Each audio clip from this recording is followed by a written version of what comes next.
Good evening, everybody. Hope you're all well. I'm Nicole Bennett. I'm the chair of Reiki Australia, and I'm so happy that you could join me tonight for our business building mini masterclass. Tonight we're going to just letting some extra people in. We are going to explore some topics to help you build on your Reiki practice. So whether you're just starting out or you've been doing Reiki for years and already have an established practice, hopefully there'll be something tangible and productive that you can take from tonight to apply to your business model.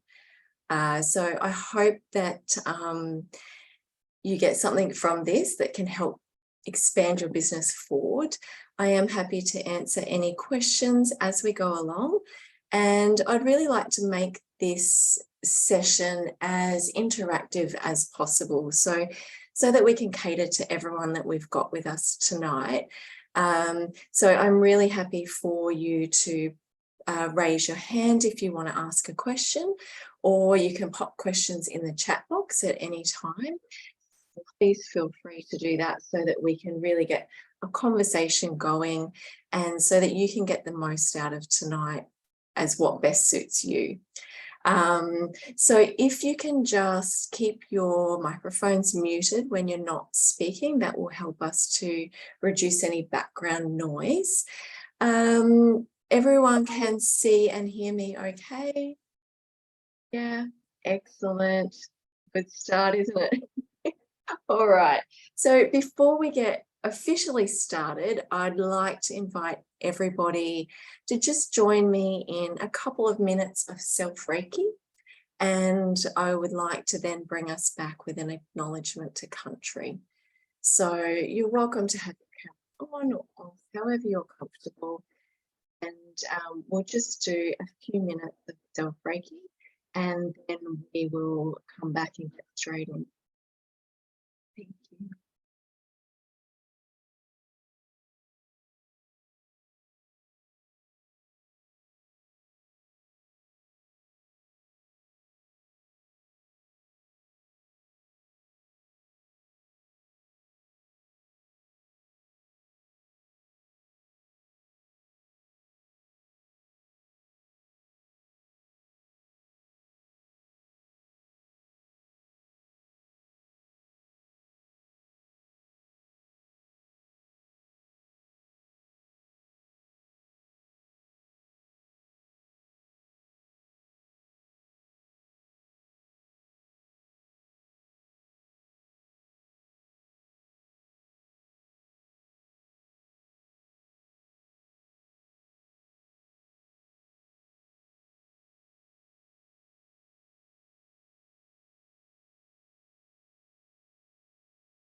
On behalf of Reiki Australia, I would like to acknowledge the traditional custodians of country throughout Australia and internationally.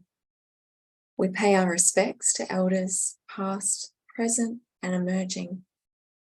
Thank you for your continued care and connection to culture, community, land, sea, and sky.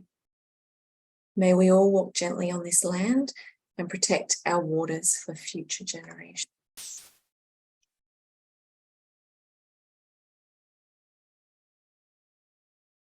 So today I'm actually working from the traditional lands of the Quandamooka people in the Redlands in Queensland.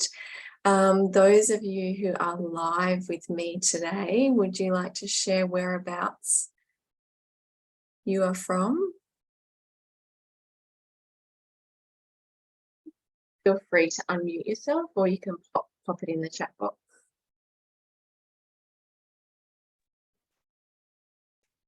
Hi, I'm from the Gold Coast, and so the Kombumerri people here. Yeah. Great, thank you, Karen. And Gabby, Sunshine Coast, excellent. Hi, I'm from Gowrie Junction, the Toowoomba area. Okay. I'm still trying to find out what the local Aboriginal settlement is here, because I'm getting conflicting advice, because we're right on a cusp of two different areas. Yeah. So there's the Giabel and there's another one, so I'm not sure which one is ours. So I'm going to have to find out. Okay. Yeah, sometimes I think there is a little bit of a crossover. Yeah. In a particular area. Yeah. Excellent. So a little bit of background on me before we get started. I was initially attuned to Reiki in 2013, just for my own personal use. I've suffered with chronic anxiety for most of my life, along with a few health elements that I had at the time. So I did that. I really didn't know a lot about Reiki at the time, but have since evolved as tends to happen. So a year later, I did my Reiki 2, and I was working just mostly with friends and family and the odd client here and there. And then in 2018, I actually visited Mount Kurama in Japan, which I'm sure you know is the birthplace of Reiki. That was actually a massive turning point for me. It was an incredible, profound experience that touched me very deeply. And so quite unexpectedly, actually, I thought I'd just go and visit, but yeah, it was quite profound. So I knew from that point then that I needed to become a master teacher and spread Reiki to as many people as I possibly could, to spread this healing art. And so my journey has evolved since then. I now have a home-based clinic. I'm also a clinical nutritionist, so I combine the two. And yeah, I also love, I do some work in the community with Reiki, in the disabled community, in their homes. So I do love spreading Reiki that way as well.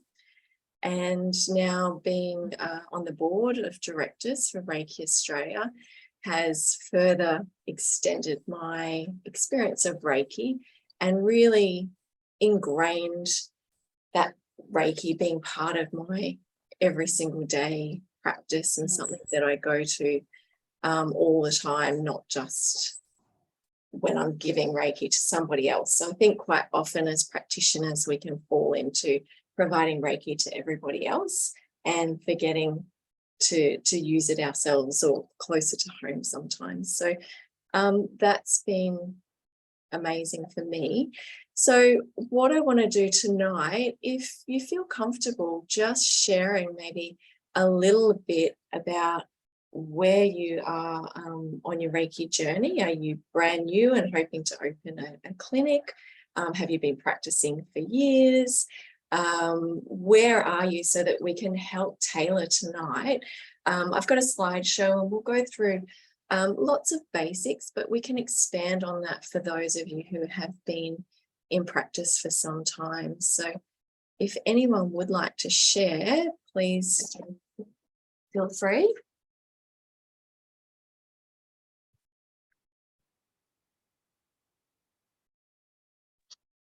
happy to share. I mean, I feel like I'm fairly new to Reiki as in a practitioner, and I've opened my own business about 6-7 months ago, so I'm new in that. Reiki's been a part of my life for the last couple of years. From 2016 is when my first experience was, and then I became a master Reiki. I'm not a teacher yet, but master level in 2021, I think it was. So it's still fairly new. So I would say I'm still really at the start of my journey.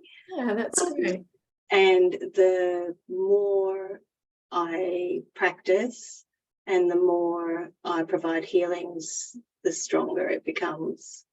Yeah. So it's a beautiful gift is all I can say. But apart from that, I'm very new in the business world. So I would say, Yeah, great. So hopefully, Dana, you'll find lots of helpful information tonight. Yep.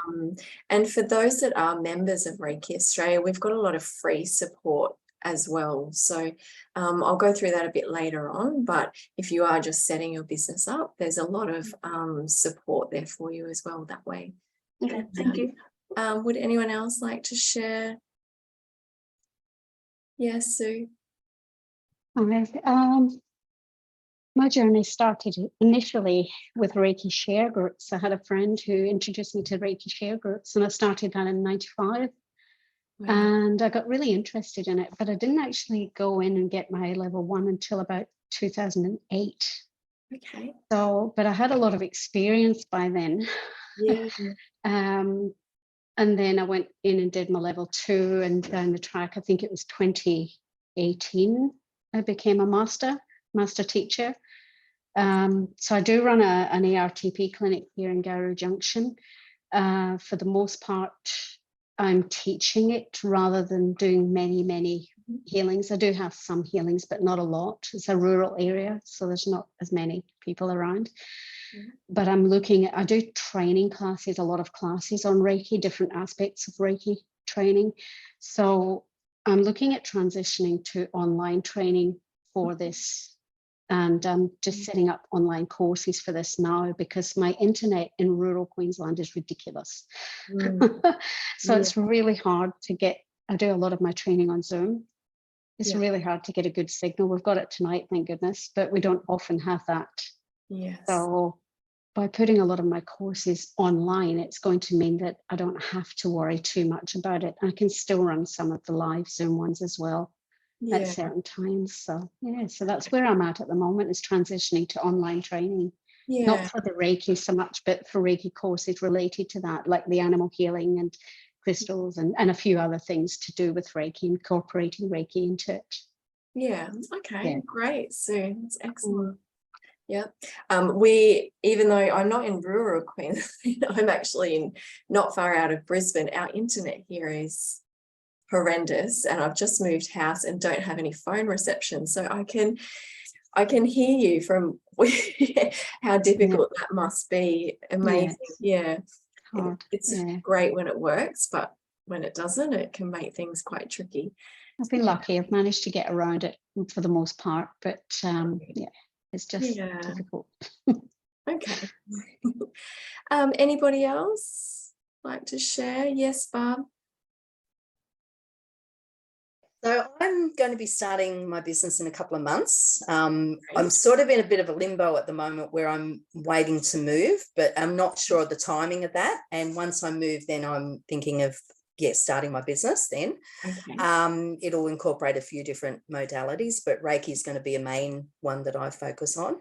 I did my first Reiki back in the early 1990s, and then did a lot of Reiki on myself over a long period of time, and just with family and that.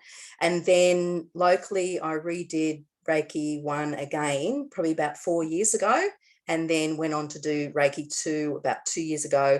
And then this coming weekend, I'm going to be doing the master training. So I'm really excited about that. That's very exciting. Yeah. So I really do love Reiki so much. Like, it's helped me in so many different ways. And it's just amazing. So I really want to get out there and share it with other people. And and that as well. Excellent. So even though you've been practicing and familiar with Reiki for many, many years, you're just starting your clinic. Yes. Yeah, shortly. Yeah, great. That's excellent. Yeah, thank you. Yeah, very exciting. Would anyone else like to share? Yeah, Karen. So I first did Reiki 1 in 2003, and I'd had my then master had given me quite a few Reiki sessions for about 12 months prior to that, so familiar from a client perspective with Reiki. And then later on in 2003 did Reiki 2, and only recently in 2021 became Reiki master and teacher. Just felt that was the right time. It took me a long time to feel going to that next level. And I started my business in 2019, just before the pandemic hit. Okay. So that was a really rough year to open a business and have Yeah. it closed, open it up, have it closed, open it up. But yeah, so I have a few other modalities like massage, reflexology, access bars, as well as Reiki. Yeah. Great. Excellent. Yeah, Welcome, hi Jen. everyone. Yeah, I'm in Ocean Grove, just a half hour out of Geelong in Victoria. I set up the home-based Reiki business about 2 years ago. It's been a bit of a tricky time with the pandemic, so I've just been having a few referrals from a couple of naturopaths that I know, mostly seeing lilies, children and families, a few animals, few dogs, yeah. Yeah, and finished working as a nurse full-time in the corrections system at the end of 2019. Yeah, did Reiki level 1 first off in 2001. That sort of, it was around the time of my marriage breakup, so I found it really helpful to help me get through that period. There then didn't get back into level 2. That was in 2021. So yeah, I'm hoping to get my master's soon, because I think, yeah, there's just a real need to be sharing what we're doing. People, yeah, are really in need of it at the moment, I think, aren't they? Yeah, absolutely. Yeah. So yeah, I think the more people we can introduce to Reiki and have a regular practice and a regular routine, absolutely, the better. Yeah. So I just wanted to join in tonight just to get a few tips. I joined Reiki Australia 2 years ago, did the professional development course, which I found really invaluable. And the complementary unit that you get with building business too, that's really helpful to do. Yeah, so that's really good to hear. Because quite often with Reiki, we there is that verbal tradition, and when we learn Reiki, we don't learn how to turn that into a practice. That's not part of the training, and it's not meant to be. But for people starting out who have this huge passion and so much to share with the world, trying to put the business hat on of how to market, how to find people, how to go about setting up a practice, what that looks like, all of these things we're not taught in our Reiki training. So we do find a lot of people quite often ask for assistance because it's an area that they're not quite sure about. So Reiki Australia is really passionate about providing some education tools, and we do have the professional development units, which are really good for anyone starting out. So we'll go through that a bit later too. Yeah. Excellent. So I'll just share my screen with you.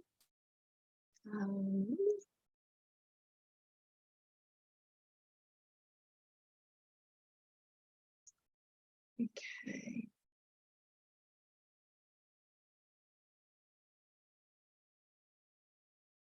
Okay, can everyone see my screen okay there?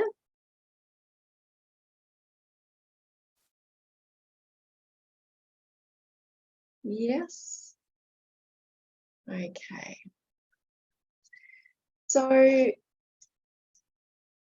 first of all tonight, so a few things that we're going to go through. So professional practice, some essentials for setting up your Reiki room, some self-care ideas, because we're no good to anybody else if we can't take care of ourselves first. A little bit of information on marketing, website, social media. And then at the end, we're going to do an interactive vision setting activity. So that's how it will run. I am going to try to stick to time. Does anyone have to be anywhere if we're a little bit over? No? Okay. We are recording, so you will get the recording as well. So, but I will try and stick to time, depending on how many questions we've got as we go. So professional practice is quite different compared to our personal practice. So generally, personal practice is thought of as a spiritual art and our own self-healing, our own growth. And normally we're offering our services and our healings to friends and family, pets, free of charge, or there's a mutual exchange with others, but not usually financial. Whereas professional practice is generally where we're opening ourselves up to offer Reiki in a professional capacity, where we will be charging for the service. And this obviously brings with it a higher expectation and also some guidelines for our practice. There's quite a few guidelines legally and with the Healthcare Worker Act that we need to abide by. So it's not to say that personal practice is any less powerful. It's just that when we're working from a professional space, if we want our business to be sustainable, there's a certain standard that needs to be upheld when offering our services. So normally in a professional practice, that would be things like a private clinical setting, hospitals, aged care facilities, hospice, the general public, and volunteering in those areas would also come under that space as well. So when we're volunteering, although there's not the exchange financially, we still need to abide with those legislation and that higher expectations as well. So a few things to think about when you're setting up your professional practice. Why do you want to practice professionally? I think that's really important starting out. And if you've been in practice for a while, quite often it's really good to come back to that as you go, so that you are staying true to your authentic self, your intention, your business plan, and what your goals are. And that can also include who your ideal client is. And I think that is something really powerful to spend some time thinking about. Who is your ideal client? So Deb, you spoke about working a lot with children. So if that's something that you're really passionate about, if you're targeting your business model to older senior citizens, that's obviously not your ideal client. If you're wanting to attract more children, where would the parents of these children spend their time? What's the age bracket? What are their interests and hobbies? What's important to them? Why would they be seeking out your assistance? And so if we can work out, because each of us this will be different for each of us. So we're each going to have a different ideal client. And it's not to say that you won't see a variety of people, but if you're really passionate in one particular area, you will find once you've set that intention, the universe will bring these clients to you. And then word of mouth will spread. And that's a really great way to build your business. So always remembering your intention. And those of you who did join us for our 20th year celebration, we did an incredible webinar there, which was with Sandra, and she spoke a lot about impact over income. And so initially starting out, we have a huge focus on income. How are we going to survive? How am I going to get people? But energetically, if you can stay true to your intention, impact, and staying in alignment with that, the greater good and that alignment will bring those particular clients to you. Please feel free to ask any questions as we go. I can't see the chat box, but if you want to just pop your hand up, or feel free to unmute yourself if you do have a question. Okay. What? All right. Okay, so our Reiki room, our treatment room. So this is really important. A lot of what I've written here seems self-explanatory, but I think when we go setting up our practice and our clinic space, we tend to get carried away with lots of other things and sometimes can forget the really basics. So a few things here is making sure that our Reiki room is accessible, it's safe, signage is really clear, and that there's an available waiting area. If you could possibly have disabled access, that's going to be optimal. With signage, I think that's really important, especially for people coming to a new space that they may not be familiar with. If it's a home-based clinic, it's really good to make sure that you've got some sort of signage out the front, because it can be a bit daunting walking up to a residential area if there's not clear signage. So where I am at the moment, I have like a steel A-frame. When I'm working, I pop it right out the front. It's really clear with my logo. People are familiar from booking in and my social media. They see the logo when they drive up, and it just offers that bit of reassurance they're in the right place. So something like that. It doesn't have to be a fixed signage. It could be something that you put out and then bring back in when you're not working. Council don't allow signage here. Yeah, so actually, depending on where you are, that might be more to fixed signage, but something like an A-frame, if it's in your driveway or your front porch, They don't allow us. even in your front, that's not on the nature strip. Yep, they don't allow us. So I painted a gigantic round circle mandala with my house number across it in writing. Perfect. And told everybody this is what to look for. Excellent. That's a great workaround. Yeah. And that's really, really good, Sue. So in my notes, my confirmation emails, I've got really clear instructions for the clients. Please feel free to park in the driveway, park on the street, you can access through this gate. And so pointing out something like a mandala, just something that they can recognize. So that's awesome. Yeah.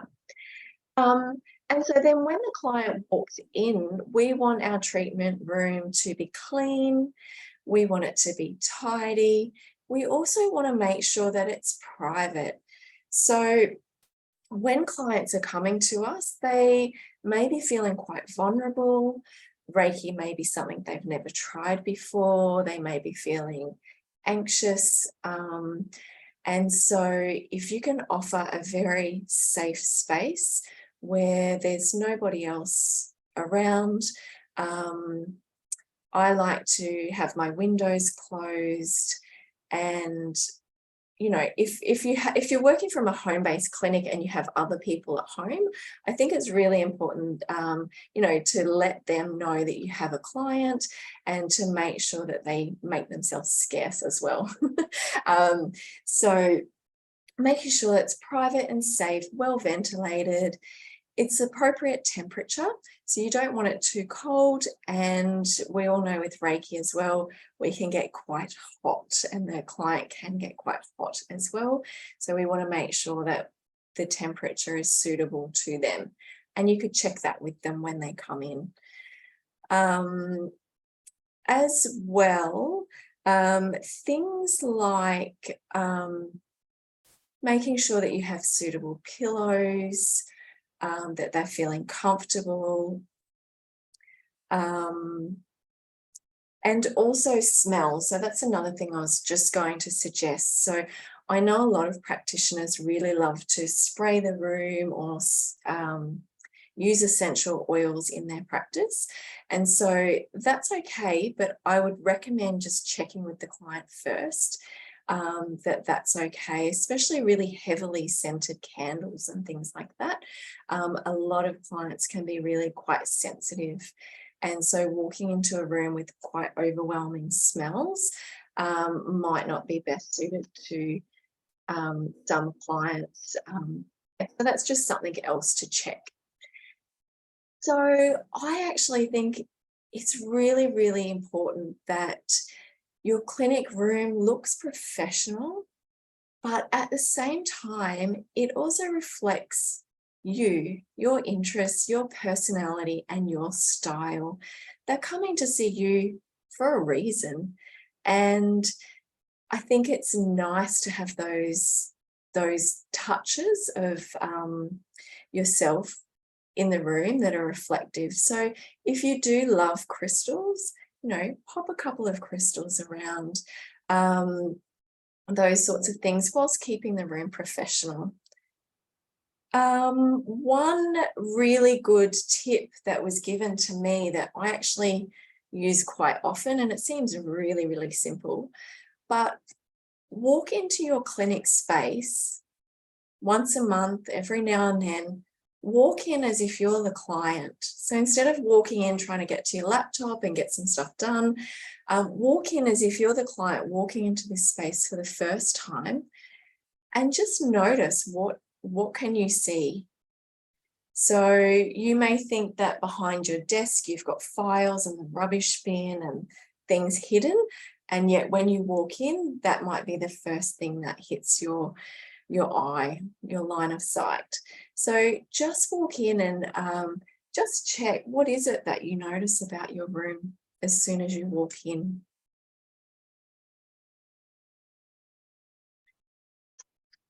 Can I say something? Sorry. Yeah, absolutely. There's just I call it the medicine space at home. And I have, my husband also works from home, so I actually do let people know that it's usually there is another person here, because I think they need to know who else is here. Yeah. Just to say he works from home, he'll be there, he won't interrupt us. And smell is also a big thing for me. I actually don't like a lot of scents, and even though I don't mind some essential oils, I've had clients come in with a lot of scent, and they've actually lingered through the whole house for many days. So yeah, I haven't actually put that out there, but as a practitioner, I could say please refrain from putting any, like, you know, scents on. Yeah. I mean, I want to respect them as well, but yeah, it's sort of, scent is a big thing for me. So, but I have everything, pretty much everything's neutral, and that space is not my office. My office is separate, so it's only for healing, and it's only for my meditation. So that's the only, so the space is quite clear all the time. Yeah. So, but anyway, that's, sorry, I just wanted to make a comment. Yeah, absolutely, Dana. And that's a good point that you make. As a practitioner, you can pop that in the client's email as well. Please refrain from strong smelling perfumes before your appointment. Absolutely. Yeah. And so having a dedicated treatment space, like you were just speaking about, so it's not in a lounge room, it's not in a room where the ironing is, it's a dedicated space. And you know, whether you use it as an office or it's multi-use, that's fine. But before you've got a client coming, just check it out, walk in, tidy up, and check for these sorts of things. So making sure it's free from trip hazards as well. Noise. So making sure that, I mean, we can only do what we can do, but trying to minimize outside influence as much as possible. And when they come in, check if you have background music playing, just check with them. Is the temperature of the room okay? Is the level of this music okay for you? Because everyone is a little bit different. And so that's perfectly fine to check with them before you start. Making sure that you've got your treatment table, that you can vary that if it's not adjustable, that you do have a step for clients to be able to get up, as some people's mobility might not be as good as others. Clean covering. So hopefully everyone will always use fresh linen for every single client. We shouldn't be reusing linen at all. So after each client, I strip the bed, pillowcases, sheet, face towels. I use an eye pillow as well. So I place a tissue over the eyes before I place the eye pillow, so it's not actually having contact with the client. Making sure that we've got tissues available and antibacterial gel, and making sure we're washing our hands or sanitizing as well. And also that we've got toilet facilities available. Any questions about setting up your Reiki room? No. So as far as, like we spoke about before, working in a professional capacity brings a certain duty of care to our clients. So legally, there's quite a few things that you need to make sure that you are abiding by when you're setting up your practice. And so we do go through this when you join Reiki Australia in a professional capacity. And so one really big one for me, which a lot of practitioners aren't aware, but to comply with privacy legislation as healthcare workers, which is what we're come under the umbrella as our code of conduct, all client records should be stored in a locked cabinet. If they are on your computer, they should be password protected. So if you are filing paper copies, that needs to be in a locked filing cabinet. If you're keeping files on your computer, it needs to be password protected. So that's really important. And you should be making notes of every single client's session. So that's also really important as a practitioner. It doesn't have to be really detailed, lengthy notes, but you should be keeping notes there of anything that the client has mentioned to you, any feedback that you've given the client. It should also include any products that you've used. So if you did use any essential oils or creams or sanitizer or anything like that, that should be noted, so that if the client did have a reaction or come back to you with anything, that you've got everything noted there of what happened in that session.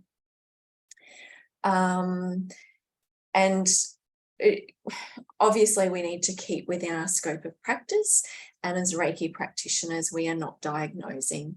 So being careful to make sure that we are not giving advice that's outside our scope of practice, and that we are not diagnosing anything, because we're not medical practitioners and that's actually not our job. So making sure that if you are concerned about anything like that, that you would refer on to the suitable medical practitioner. So as part of Reiki Australia's requirements, you do need to display the National Code of Conduct for professional Reiki treatment, as well as Reiki Australia's complaints handling document. So that needs to be clearly accessible in the waiting room for clients. Like Sue was saying, we need to check out our local, state and federal legislation. So if council doesn't allow you to do particular things, that could be including setting up your home-based clinic. It could be to do with signage. It could be to do with the amount of vehicles that are allowed to visit your premises at any particular time. That's something that you really do need to check out with your local council. And if you're not sure, most councils are pretty helpful. If you give them a call, they'll lead you to the correct place on their website where you can get this information. You also need to make sure you've got your professional indemnity and public liability insurance. So really, really important to make sure that that is up to date and renewed annually if you're practicing professionally. And you also should have your current first aid certificate.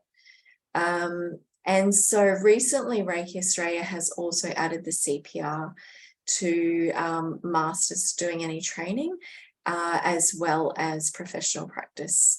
So that's really important, especially if you're not in a holistic or medical centre or in a medical facility, where if you are operating your own clinic and you're there by yourself, really important to make sure that your first aid is up to date. Okay. So practitioner self-care, this is one that I think we need reminding of as empathic healers and people that are wanting to give and help and care to everybody else. So I really, really love this quote: "An empty lantern provides no light. Self-care is the fuel that allows your light to shine brightly. Almost everything will work again if you unplug it for a few minutes, including you." So important. As Reiki practitioners, we're drawn to the healing arts. We're caring, we're empathetic and generous people. And most of us come into this, especially as practitioners and masters, because we really want to make a difference in the world. We want to share, and sometimes we can get so busy taking care of everyone else that we forget to take care of ourselves. So there's a few tips here that I'd like you to have a read through. Setting some firm boundaries around client access. So particularly if you're just setting your clinic space up, you may be really, really excited to get lots of clients in and tend to open yourself up to answering emails and texts at all hours of the night and trying to engage with people and help with them as much as possible. So I think setting yourself up some clear working hours of when you will and won't respond is really important, and also being open to saying no to any requests that don't align with you. So that is part of our Reiki training, is that we are not obliged to give Reiki if we don't feel comfortable or it doesn't fit within our boundaries. So that's something really good to remember. Blocking out some time in your week in your diary for doing things that you enjoy. So some rest time, a walk, reading a book, time with friends, doesn't really matter what it is. Whatever is important and lights you up and brings joy and allows you some time out. And I do find that if that gets penciled in the diary as an appointment, like you would if you were seeing a client, you'll be more likely to actually do it than just saying, oh yeah, I'll have a bath this week. Quite often the week's gone and we've completely forgotten that we were going to have a bath.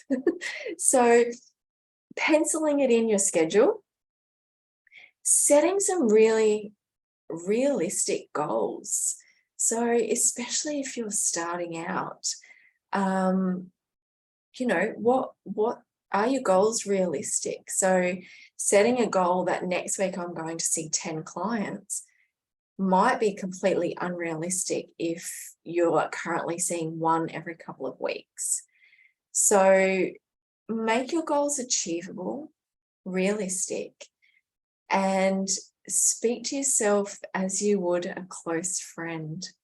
So I could speak about this one for hours, but just check in with yourself. Are you being really hard on yourself? Are you promoting positivity and good intentions? Or are you giving yourself a really, really hard time and being a bit too hard on yourself? So check in with that. And keeping a diary is a really good way of, keeping in touch with that process and that thought pattern as well. Daily self-Reiki. So this one, I think, is utmost importance.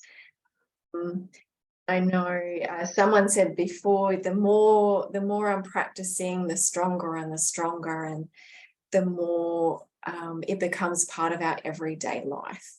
And so daily self-Reiki, setting up a practice, and it doesn't matter what that looks like. It doesn't need to be a long extended self-Reiki. It could just be a few minutes when you wake up in the morning. It could be a few minutes before you go to bed at night.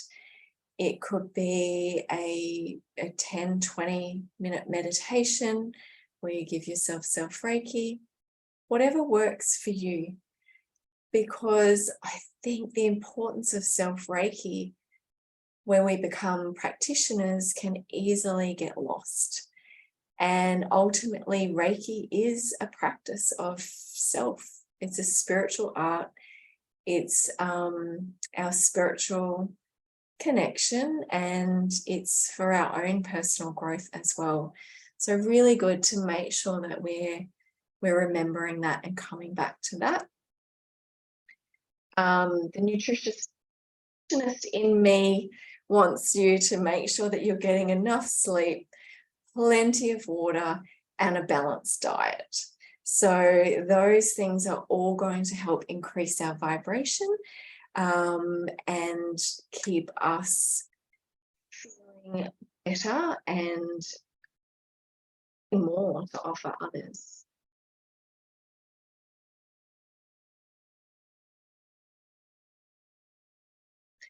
So starting out, and also for you, Sue, as well, I know even if you've been in business for quite some time, when you're starting something new or wanting to promote a new platform or doing something new, these tips might be able to help you as well. So starting out any business obviously can be costly, time-consuming, and it can really take a lot of the fun out if we're putting too much emphasis in these sorts of things that maybe we don't have a lot of experience in. It can be quite overwhelming, especially things like building a website and that sort of thing. So starting out, there's a lot that can be done without actually having a website. So social media, a lot of us now are really familiar with how to use social media from our personal platforms. And so starting up a business account of social media, whether that be Facebook, Instagram, LinkedIn as well, can actually be a really good way and a cost-effective way to just find your feet and start out. It's a great way of spreading your business, spreading the word. And Reiki Australia actually has quite a few free platforms, or we call it like programs, I suppose, where we can actually help you with your social media as well. So a couple of things. LinkedIn is considered more of a professional platform. So whereas our Facebook and our Instagram would be more maybe some candid things, some Reiki posts, the benefits of Reiki, a little bit about ourselves and our audience, helps you to build your reputation, share your content. LinkedIn is more a professional platform, so that you just need to be more careful about the way that you're speaking, and yeah, and it's more of a connection basis, I suppose. So to encourage interaction with your brand on social media, there's quite a few things that you can do. And Reiki Australia runs a quarterly online workshop that will actually help give you some direction and some tips on how to set up your social media pages, how to get the most engagement from that. The workshops are quite interactive and completely free for members. So if you'd like to register your interest for that, you can either email me, or we do have the free Facebook group, members only Facebook group. So you are welcome to join that group. And so those social media online webinars will get posted there as well. I might actually see if I can post the link for that one in, I might do it afterwards once I finish the slideshow. I'll post the link in for the members Facebook group, so you can join that. And also twice a month, we also do a Instagram promotional business hour, which is run by Amy, our ops manager, and that's been so successful last year. We're actually rolling that over to Facebook as well now as well. And so that's where you can tag Reiki Australia, and we'll tag you and share your business posts. And so we've got thousands of followers, and so it gets a lot of traction and gets a lot of interest and some new followers for your social media pages. So if you do want any more help with social media, please feel free to get into contact with us. There's lots of things that we can help you with that. So what's next? So as far as moving forward, we mentioned before that Reiki Australia does have our professional development units. And so there's 7 units, and these are tailored specifically to Reiki practitioners to cover the following topics, to help you get some really detailed information about setting up your clinic and making sure that your clinic and that you're working professionally in your space. So that is something that you can look up on our website, and you can see there the different topics that we go through in those units. They are self-paced, so you do them online, and you do get assigned your own teacher. So with each unit that you do, you get your own teacher, and then you can freely email them for any assistance, any questions, and you will get feedback throughout the course as well. So you can purchase the units individually if there's one in particular that you're interested in, or you can buy it as a full program, I suppose. Yeah.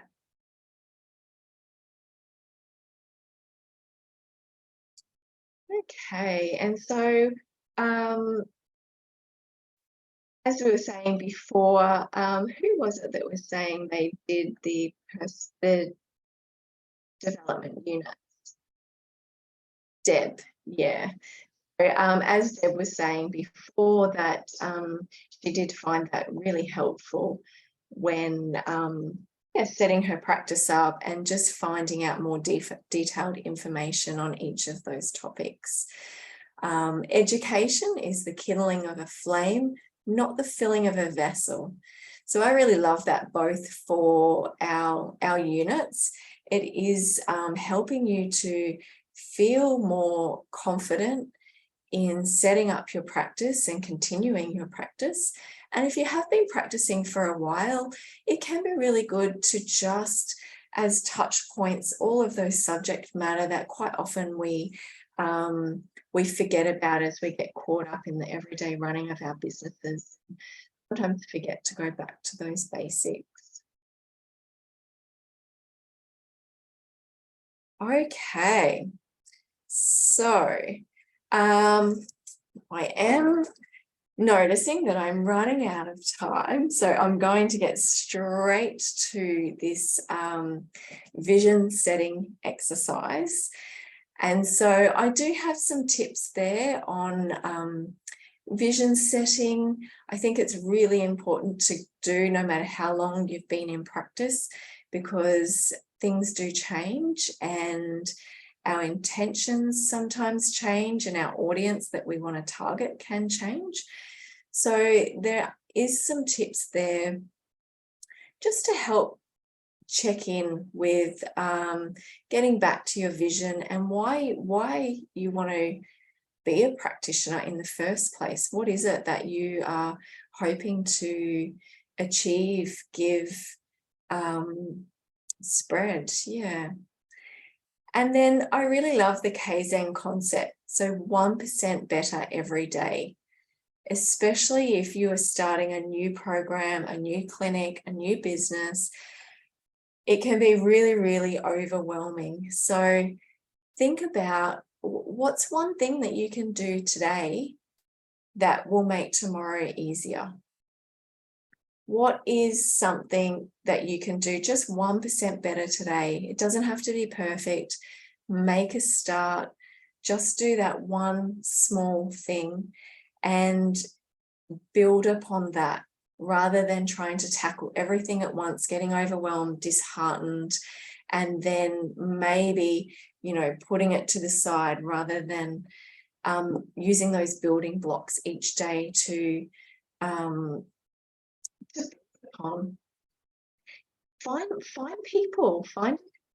find people, share your vision, find people who have a similar vision or intention to you, and help to encourage and motivate each other. Reiki Australia is always here to help as well.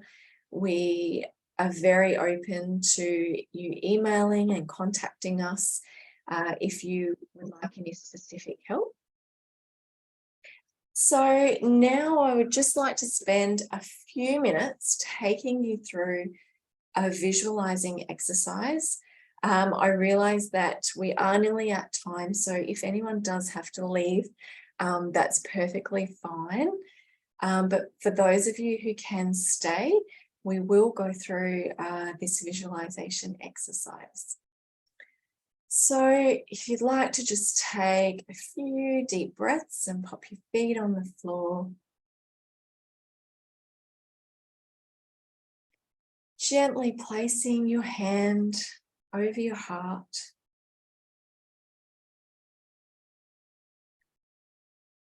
Taking a deep breath, close your eyes.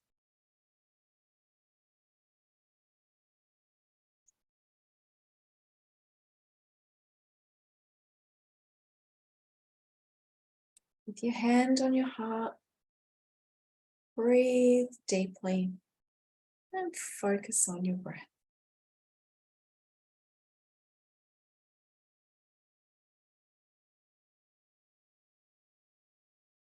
Imagine your Reiki business 12 months from now.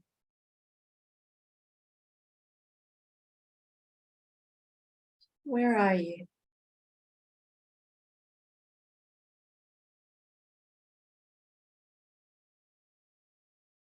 What does your clinic space look like?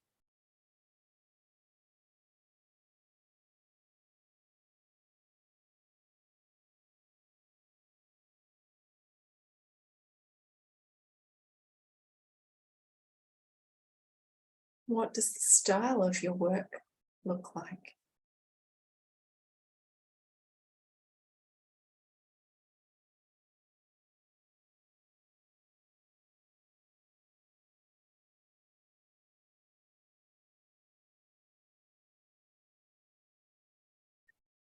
Do you have work-life balance?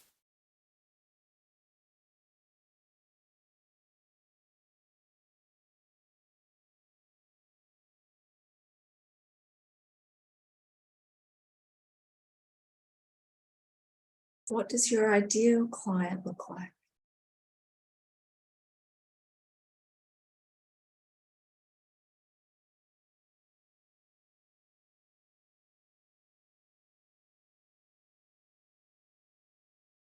Are you working one-on-one? Or maybe you're working in groups?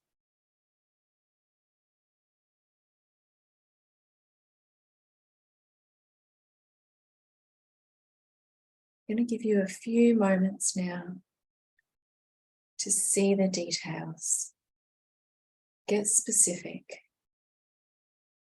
Put colour and energy into this vision as if it's already been realised. Imagine the future. Breathe this energy of the vision deeply into your heart.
When you're ready,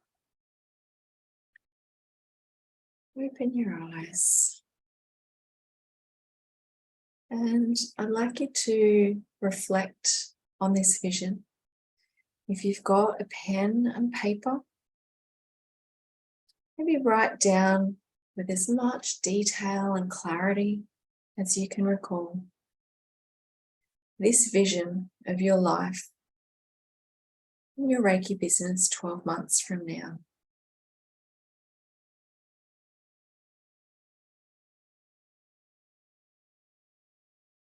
What did you see, hear?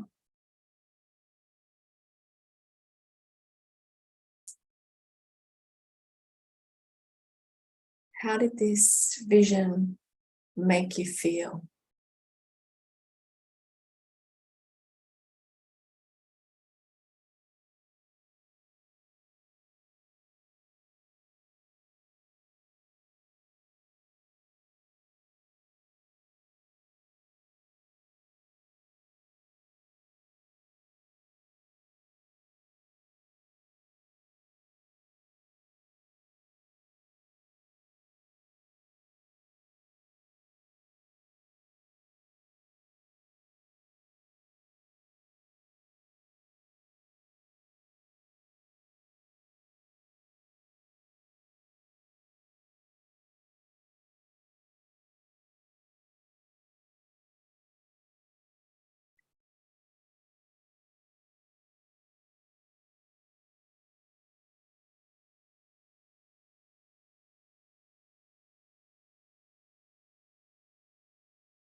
Okay. So I'd like you to hold that vision of your future close to your heart. Maybe after we finish here, you could go back and further write some more detail, or even go back to that place and give yourself a little bit more time. Refer to it, reflect upon it, and share it with anyone in your life that you think can help encourage, support, or motivate you to help you on your journey forward to realize what that vision looks like for you. So would anyone like to actually share anything about that exercise in particular? You don't have to, but just if anyone would like to share, you're more than welcome.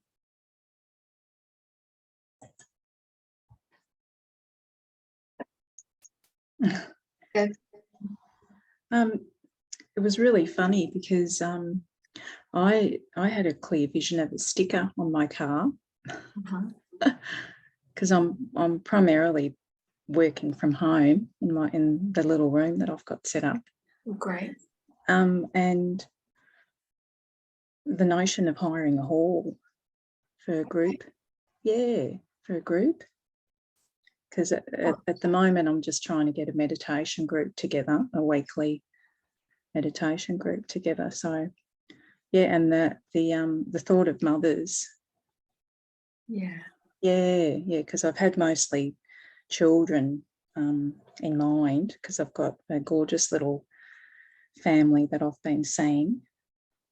But mothers came to mind, pet owners, but mostly mothers. And I just thought it was really, really awesome seeing this sticker on my car. Excellent. That I hadn't thought of. And with the sticker, could you see what the sticker actually was? Was it something familiar to you or something new? No, it wasn't anything familiar. Okay. So I'll have to ponder on that. That's food for thought. Excellent. So you can always come back to that place and ask for more detail. So maybe later on you can come back and spend a little bit more time on it. Excellent. Thanks, Nicole. For sharing. Is there anyone else? No? Okay. Beautiful. So that brings us fairly much to the end of our evening tonight. So I hope there's been something in there that you've been able to take with you to move forward. If you would like more assistance, we're always here to help if you've got any questions. We do actually have a new pathway coming up in March, which will be advertised in the next week. I think it should be coming out. We're working really hard on that at the moment. So we've had a lot of feedback from our members that they would really love a mentor program. And so we have put together a 15-month mentor program. And so that program will include all of our PDT units, as well as lots and lots of extra information. So webinars, access to mentors and Reiki masters and professionals who have built successful practices. So lots of tips and time for you to spend with them, weekly check-ins. There's a whole heap that that program is going to cover.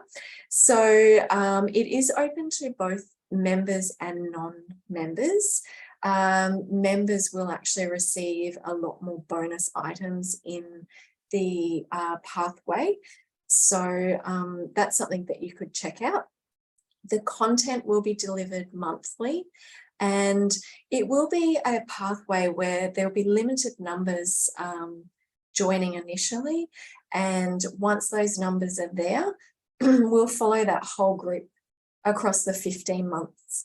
So we'll really build a strong rapport, a community where we can really help each other to grow and build our Reiki practices and have an avenue for you to get lots of assistance and help additionally. So to learn more about that, you can send an email to the project manager at reikiaustralia.com.au. I will pop in the chat as well. Do that now for you. Link for the Facebook group as well as the details of this one.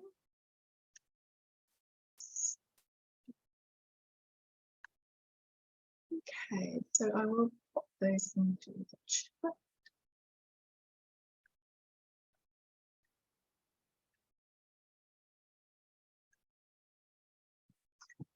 See if I can get that to work. Let's see.